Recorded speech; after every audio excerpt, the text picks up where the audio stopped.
Islom Karimov o'zi aslida qanaqa inson bo'lgan? O'jarida dushman orttirishdan qo'rqmasdi ba'zi paytlarda.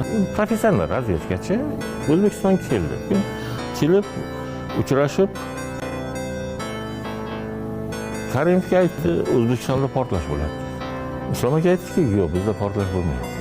Keyin mana bu yoqda murvatib berkitsangiz, bu yoqda murvatib berkitsangiz imkon qoldirmadi-da xulosga. Lekin bo'lishi mumkin, o'sha paytda bor edi. Xullas o'sha portlash bo'ldi.